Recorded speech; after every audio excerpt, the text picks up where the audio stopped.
Muchísimas gracias por la invitación. Es un placer estar de nuevo con ustedes. No más estaba pensando mientras los estaba escuchando. Bueno, en primer lugar también disculpar porque estoy hablando español. No estoy hablando de la linda lengua portuguesa, brasileña. Discúlpenme, pero bueno, ¿qué vamos a hacer? A mi edad ya no podemos empezar a aprender lenguas, pero espero que comprendan bien lo que les voy a decir.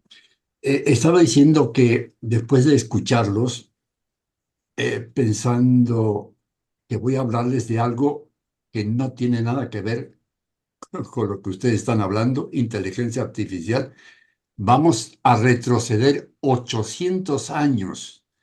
Justamente este año se celebra el 800 aniversario, será en el mes de octubre, el 4 de octubre, del fallecimiento de este personaje, Francisco de Asís, hace 800 años. Y escuchar lo que están diciendo con lo que les voy a comentar yo ahora, diríamos que es un mundo completamente diferente. Pero lo interesante es que seguimos siendo las mismas personas, hombres y mujeres, los mismos sentimientos, los mismos dolores, los mismos padecimientos, las mismas alegrías. Y eso es lo que nos hace entonces poder comprender lo que les voy a explicar ahora. Francisco de Asís fue un personaje extraordinario.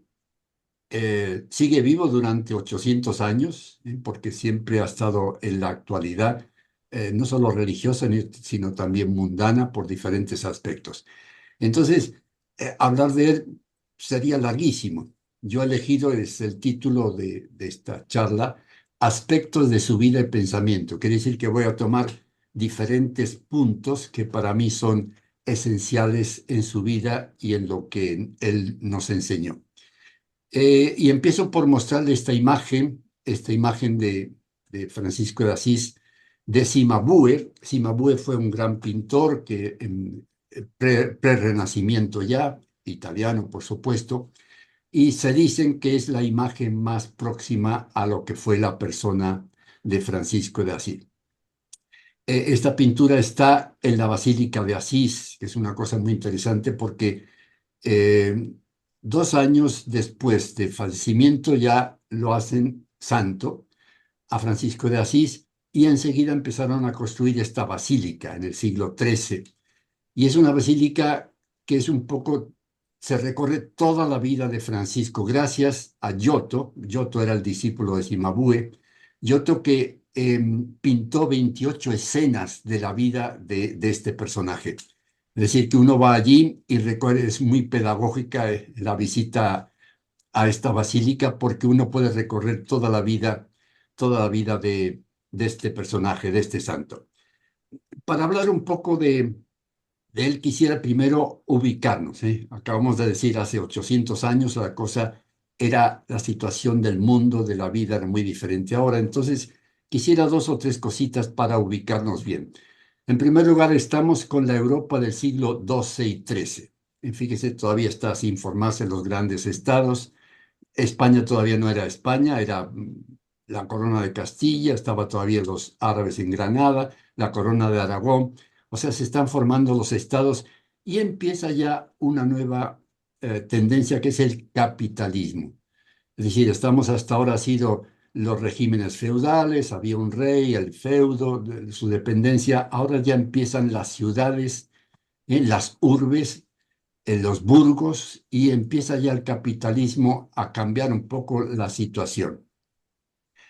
Por otro lado, siguen las cruzadas, que también están relacionadas con lo religioso, porque era la ida para defender los santos lugares, pero también era un poco el negocio ya empezando por toda Europa.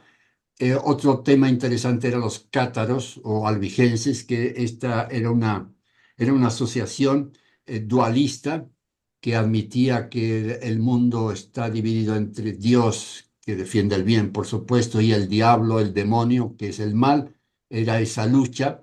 En el fondo fue una herejía que no fue aceptada, fue muy perseguida, pero marcó un poco la religiosidad sobre todo en el sur de Francia y norte de Italia en esa época. Acabaron muy mal, los cátaros fueron destruidos completamente. Por otro lado, Italia. Italia no era un estado en ese momento. Fíjese, aquí está el mapa, estaba dividido, había comunas, ducados, república, estaba en primer lugar la Serenísima República de Venecia, que está al norte, con su gran comercio, el Ducado de Milán, la República de Florencia.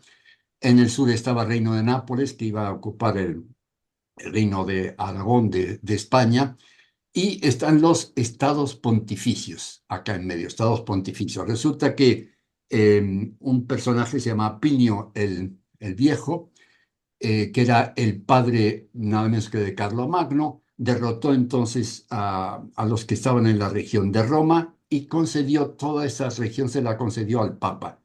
Y entonces de ahí empezaron los estados pontificios del Papa poco a poco a conquistar casi todo este norte de Italia. Duró nada menos que 1000 años, esos estados pontificios, del 751 hasta que vino ya la unificación de Italia. Es muy importante entonces destacar eso, que existían estos estados pontificios donde quizá la autoridad era más civil que religiosa. Estaban preocupados los papas por la religión, pero también por la conquista de nuevos territorios, etcétera. Eso va a marcar un poco esta época. Estaba además el dominio mundi, es el dominio del mundo, es decir, la lucha entre quién debía dominar en cuanto a la dirección de este mundo conocido que era Europa e Italia.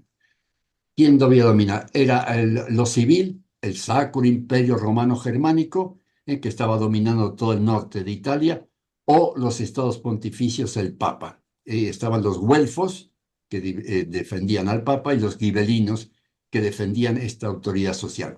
Importante también, precisamente, Francisco de Asís participó en esta lucha defendiendo a los güelfos, por supuesto.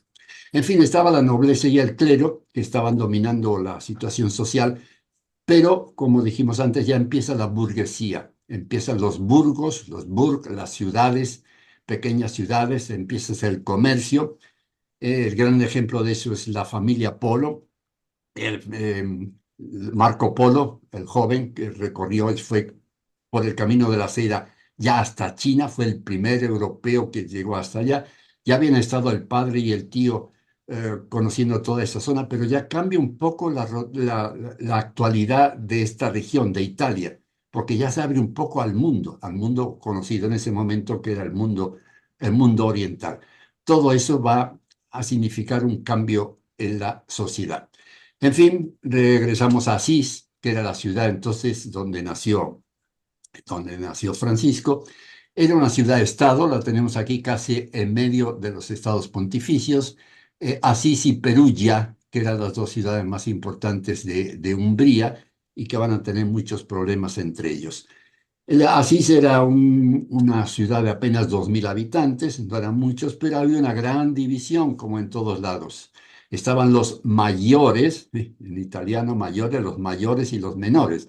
Los mayores, por supuesto, eran la gente más adinerada, estaba la burguesía, y después los menores, pues era el pueblo bajo, que como siempre estaba oprimido. Pero era muy importante esa división que después tomaría Francisco para sus miembros, los monjes, ellos consideraban los monjes menores, para significar esa humillación, el sentirse mínimo.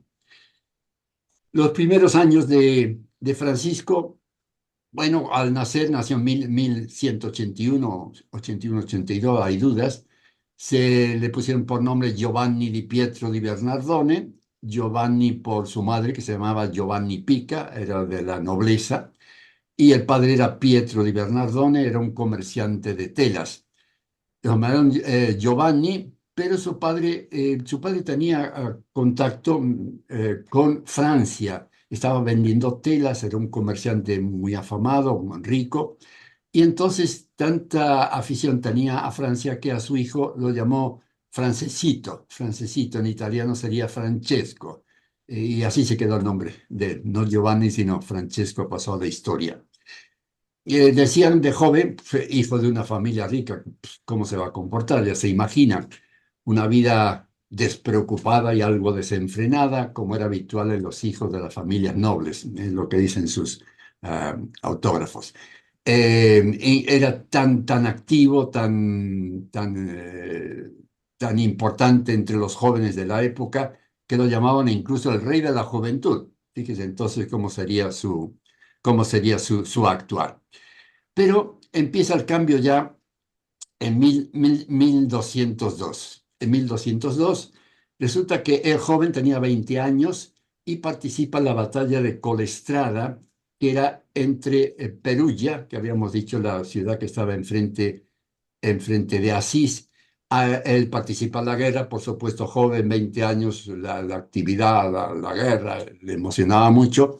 Entra ahí, pero pierden los de Asís, es tomado prisionero y lo ponen prisionero durante un año. Ya es el primer rasgo entonces que va a empezar a cambiar este personaje. En ese primer año, solo en una celda, le da que pensar, y entonces está madurando un poco a qué se va a dedicar. 20 años, ¿qué hago de mi vida? ¿Va a ser la guerra? ¿Qué es lo que va a ser el negocio? Etcétera. Ese fue entonces un primer golpe de experiencia. El segundo golpe lo tiene cuando en 1205, 3 años después, va al sur de Italia porque está la lucha de los güelfos y gibelinos. Entonces va a defender las tropas del Papa, pero antes, en una parada en la mitad del camino, en Spoleto, resulta que se enferma, tiene unas fiebres, tiene que permanecer allá y parece que en sueños tiene ya un sueño muy profundo en que oye una voz que le dice: ¿quién te puede compensar mejor, el siervo o el Señor? Y que él le responde: por supuesto, el Señor. Y entonces le dice la voz: ¿y qué haces entonces sirviendo al siervo? Eso fue ya, ahí empieza un poco a modular. Entonces, ¿en qué hago? ¿Es la guerra, es la lucha o es servir al Señor? Señor, él tenía una educación religiosa, cristiana, sé que sabía de qué estaba hablando. Empieza esa crisis existencial y empieza también a preocuparse por los demás, por los otros. Empieza entonces a descubrir, fue un poco como en la antigüedad también lo que le ocurrió a Siddhartha. Empieza a ver que hay miseria, que hay pobreza y empieza su corazón a molestarse, a decir: pues, ¿qué estoy haciendo yo en este mundo? Sobre todo los leprosos. Fíjense que la lepra era una de las terribles enfermedades de la época. A los leprosos se los consideraba ya como muertos en vida, muertos civiles, eran desalojados, no los querían aceptar en las ciudades, tenían que tener una campanita para mostrar que iban.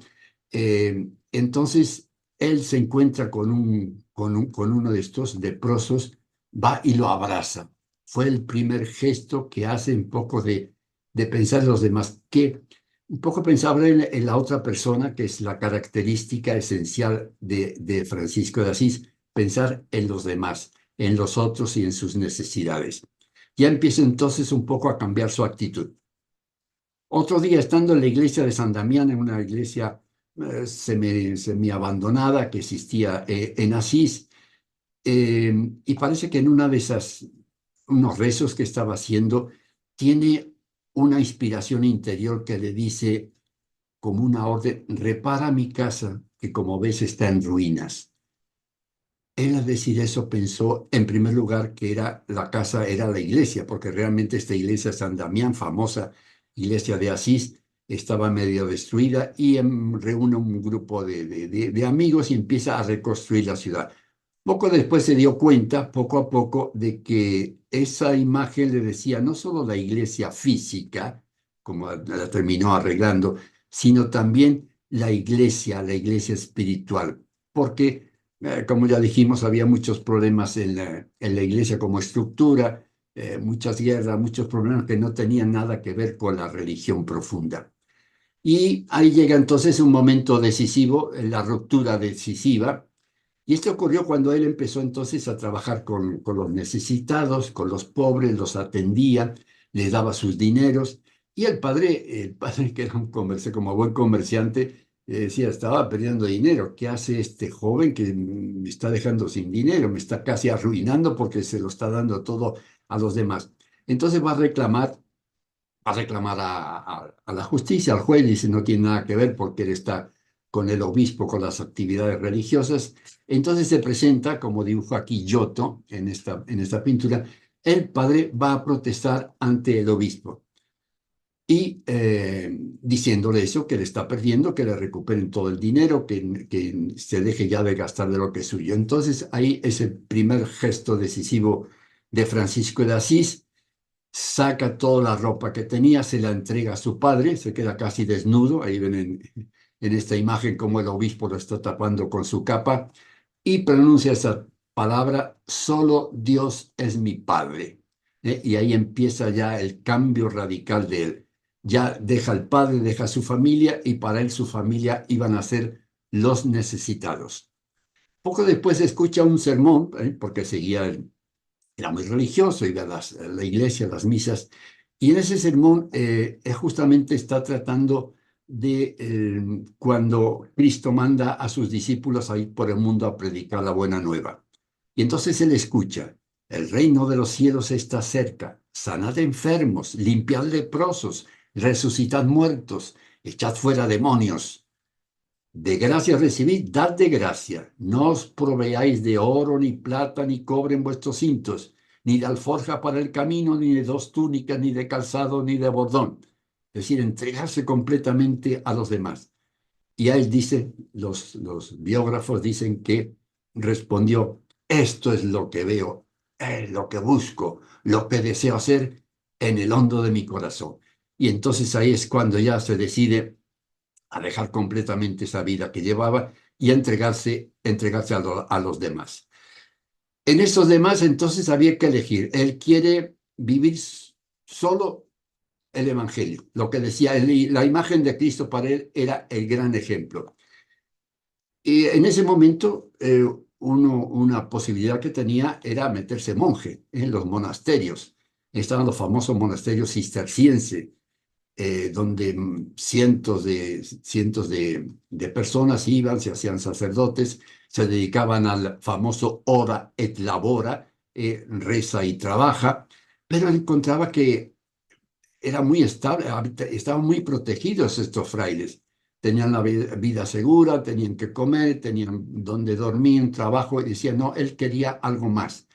Y además, en estos monasterios, la gente iba al monasterio para recibir educación o para recibir información religiosa. Y él no, él quería ir al pueblo. Y entonces elige una vida itinerante, pobre y fraterna. Él empieza a ser pobre, no quiere depender de nada, quiere estar libre de todas las necesidades, y fraterna porque está queriendo completamente a los demás. Una vida inspirada en el Evangelio. El Evangelio para él era su ejemplo. No había estudiado teología, no aprendió los grandes dogmas, los grandes problemas profundos de la iglesia. No, no. Para él su lema era el Evangelio. Lo que hacía Cristo, él quería hacerlo completamente igual. En este sentido, entre otras cosas, está el famoso viaje a Egipto en 1219. Acuérdense que estamos en las últimas cruzadas, justamente la quinta cruzada. Él no fue como guerrero, no fue en la cruzada, fue más como ermitaño a visitar estos santos lugares. Y resulta que allí realiza un encuentro con el sultán. En primer lugar, él quería convencer al sultán de que tenía que hacerse cristiano, se imagina nomás. Claro, no respondió, pero hubo una conversación pacífica. Él no quería guerra, quería la paz y quería paz entre cristianos y musulmanes, sobre todo en esa región que había sido donde había nacido Jesús.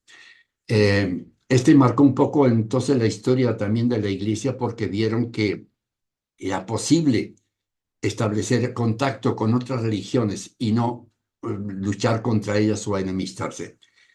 La espiritualidad de Francisco de Asís estuvo marcada entonces por la humanidad de Cristo. Y subrayo humanidad porque era Cristo sufriendo, Cristo buscando a los demás, Cristo sacrificándose por los otros. Era este otro camino que diferenciaba un poco de lo que estaba practicando la iglesia preocupada en otras cosas, en el poder civil, sacerdotes o obispos y demás que dedicaban una vida que ya no tenía mucho de espiritual. Él un poco está mostrando otro camino a esa iglesia rutinaria, a esa iglesia ya un poco que no daba muy buen ejemplo. Fue, por tanto, muy coherente. Es lo que él empezó y después exigiría a sus frailes ser coherentes. Es decir, estoy cumpliendo con como el Evangelio, soy coherente, lo que digo es lo que practico también. Eso fue muy importante para él. Otra cosa curiosa fue el Belén de Grecio.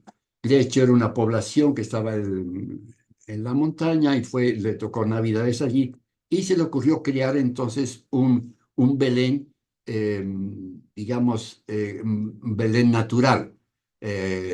Trajo un asno, trajo un buey, puso un pesebre con hojas secas ahí, un poco para mostrar a la gente que Cristo había nacido ahí en un lugar parecido a ese.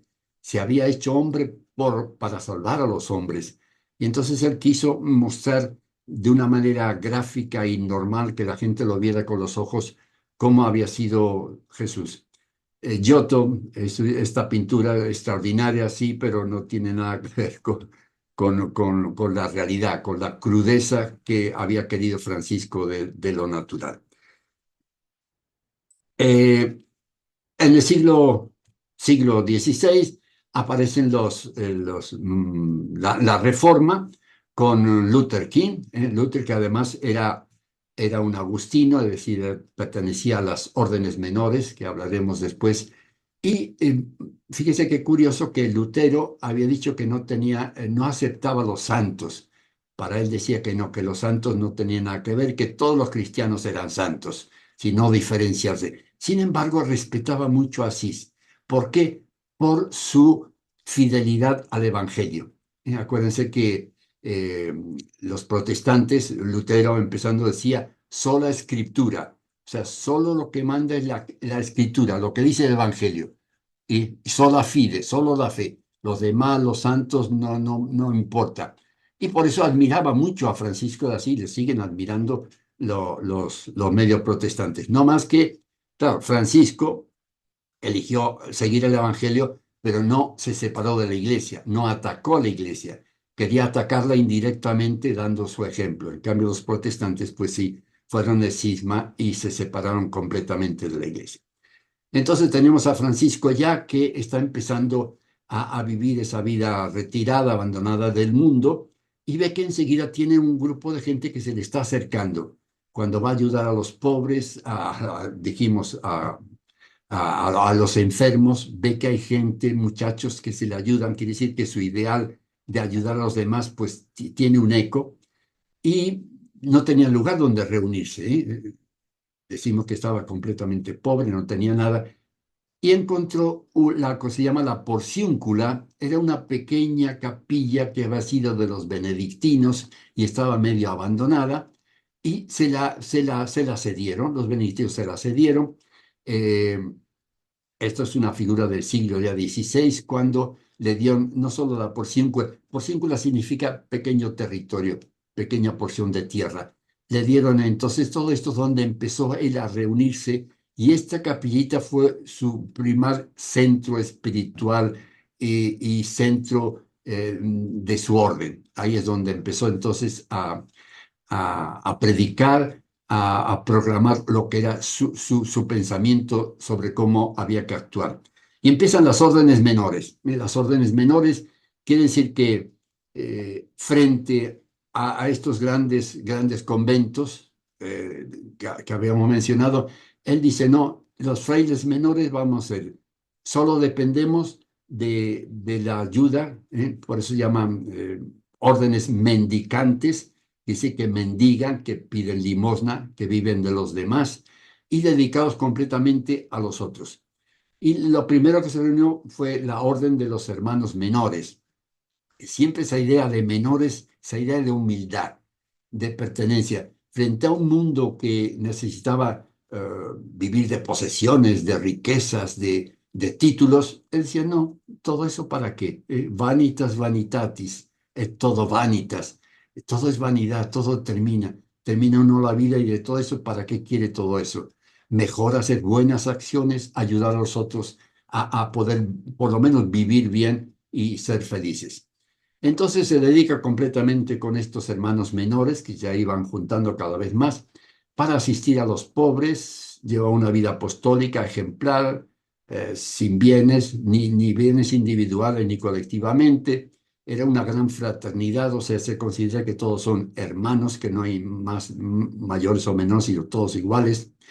Eran los mendigos de Dios, dependían de él y de las limosnas. Y después más tarde dio ese nombre a la orden franciscana, la OFM, Ordo Fratello Minorem, Orden de los Hermanos Menores, que ya empezó como una organización religiosa. Una organización religiosa que fue entonces a que la aprobara Inocencio III, pero una aprobación oral. Era tan simple, tan inocente, que se creía que con las puras normas del Evangelio ya iba a poder fundar una orden solo para seguir lo que decía el Evangelio. A él le dijeron, no, que tenía que profundizar un poco más, que esto estaba bien como base, pero tenía que hacer una cosa más sólida. Entonces ya más tarde prepara una regla ya, que fue la regla bulada, es decir, que aceptada por la bula, o sea, como un testimonio oficial de la iglesia, una bula, aceptaban a esta regla. Esta regla donde lo fundamental era la pobreza y la entrega a los demás, aparte de los tres votos de castidad, obediencia y pobreza, por supuesto. Empieza esta orden franciscana, pero empieza a tener muchos problemas él, porque ya no estaba como eh, para organizar, porque ya fueron muchos, muchas personas, muchos frailes que venían. Él no era sacerdote, nunca había aceptado por su humildad ser sacerdote, decía que no era digno de todo eso. Y entonces todo este problema ya moderno de organización le molestaba un poco y dejó. Llegó un momento en que renunció a todo eso, dejó su suplente y él se dedicó a escribir la regla de la orden hasta que fue aceptada. Empezó ya, tenía apenas 40 años, ya empezó a deteriorarse su salud, tenía problemas, tenía una experiencia espiritual muy dura. Acuérdense que él vivía también en la Edad Media, en la religión, estaba la gran posesión de la divinidad, estaban los ascetas y los místicos. Eh, para todos era llegar a la ascesis, era ese contacto perfecto con la divinidad. Había que empezar entonces con ejercitándose el poder, el dominio de sí mismo, dejar todos los vicios, dejar todas las pasiones, ¿eh? Para llegar a tener esa posesión con Dios. Entonces, en esa ascesis ascética se exigía mucho. Francisco entonces hacía oración, hacía ayuno, hacía penitencia, se iba al bosque y pasaba días sin comer, reflexionando, meditando, rezando. O sea que todo eso hizo que llegara incluso a los 40 años ya con muchos problemas de salud. Se le fue deteriorando, incluso se dicen que modernamente, después de los análisis de ciertos médicos, parece que obtuvo la malaria cuando estuvo en Egipto. Entonces todo eso hizo que su salud fuera muy débil. Y después por la experiencia espiritual de todos estos problemas que tenía, los supuestos estigmas que tuvo de relación con la divinidad, pero justamente en esos momentos cuando ya estaba decaída su salud, fue cuando escribió el famoso Cántico de las Criaturas. Interesante, porque alaba entonces a las criaturas, pero no como cosas en sí, sino como reflejo de la belleza de Dios. Alabado sea mi Señor en todas tus criaturas. O sea que Él se refleja en esas criaturas y por eso esas criaturas son parte divina y son también tan bellas y hay que respetarlas tanto. el hermano sol, la hermana luna, las estrellas, el aire, la nube, la hermana agua, en fin, todos estos elementos naturales son los que él acepta y dice que son de hermanos, por tanto hay que respetarlos, respetarlos por lo que son, pero sobre todo porque reflejan un poco lo que es la belleza de Dios. Incluso añadió después, cuando ya vio que estaba bastante enfermo y que se acercaba quizás su muerte, le añadió: Alabado seas, mi Señor, por nuestra hermana muerte corporal. Para él la muerte corporal era una hermana, es decir, que había que pasar por ahí por la muerte, pero no era el fin, era el principio a una nueva vida, a una nueva de felicidad y de paz. Esa es la nueva visión mística de la naturaleza que dio y que le ha hecho también muy famoso en los aspectos que no tienen nada que ver con la religión. Falleció, justamente quiso padecer ahí en la Porciúncula, falleció como dijimos, el 3 de octubre de hace 800 años, y resulta que quiso también humillarse, parecerse tanto al sufrimiento de Cristo, que quiso morir desnudo y en el suelo. Así es como falleció justamente esta Porciúncula, después el Pío V, ya en el siglo XV-XVI, hizo construir una basílica entera solo para colocar dentro de esta Porciúncula, donde hoy día se puede visitar, y quiso hacer de ella como un poco el recuerdo de esa filosofía y de esa religión profunda de Francisco de Asís. El legado de Francisco ha sido muy profundo, como dijimos desde el principio. Ya este legado fue patente en la gente porque lo imitaron, porque vimos todas las imágenes de Giotto y demás. Quiere decir que la gente quería a este personaje. Fue famoso entonces por su visión a la naturaleza, pero con cuidado, la naturaleza en el sentido que hemos dicho, en el sentido de que es un reflejo de la belleza de Dios, no por ser nada más natural. Insistió en la fraternidad, la paz y el diálogo. Acuérdense cuando estuvo en Egipto, entonces no quería guerra, quería paz el diálogo entre las religiones. Las religiones creen en el mismo Dios, ¿cómo se pueden pelear entre ellos? Una cosa muy importante también es la simplicidad de la vida. No, ¿para qué tanta riqueza, tanta mundanalidad, ¿no? Cuando con simple se puede ser muy feliz, siendo con simple y tratando sobre todo a los demás, a los hermanos, a los necesitados, en los grandes olvidados de la sociedad. Y para terminar, quisiera recordarles a Chesterton. Chesterton, como saben, fue un escritor británico. Él era protestante, pero dejó la religión, se convirtió al catolicismo en 1922, era un anglicano, y era un enamorado de la persona de Francisco, pero justamente escribió esta pequeña obra que no es sobre la vida de Francisco, sino más un poco cómo él sentía a este personaje. Lo llamó la obra Apóstol del Sentido Común. Fíjese, muy interesante, ¿no? Apóstol del Sentido Común. O sea que un personaje que vivía la vida con el sentido común de vivir feliz, tranquilo, sin grandes problemas, dedicado un poco siempre a los demás.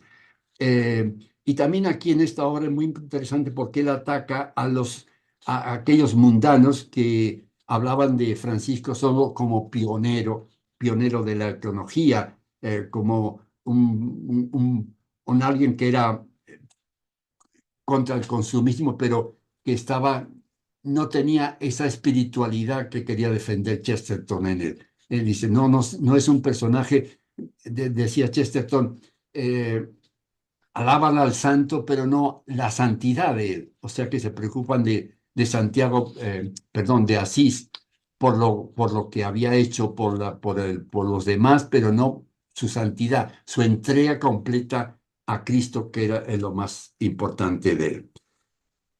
Un santo locamente humano, como decía justamente Chesterton. Y con esto los dejo. Espero que algo hayan. Es muy difícil hablar en poco tiempo, me he acelerado un poco, pero en fin, creo que dos o tres ideas pueden quedarle de lo que fue este personaje que sigue siendo vivo y cada vez más importante, sobre todo en este mundo en que no hay atención por los pobres, los menosprecios, que se destroza la naturaleza, en fin, que el mundo está preocupado por otras cosas que no son lo esencial de la vida. Mucha suerte en su enseñanza, mucha suerte con su inteligencia artificial. Espero que la disfruten y que sean felices.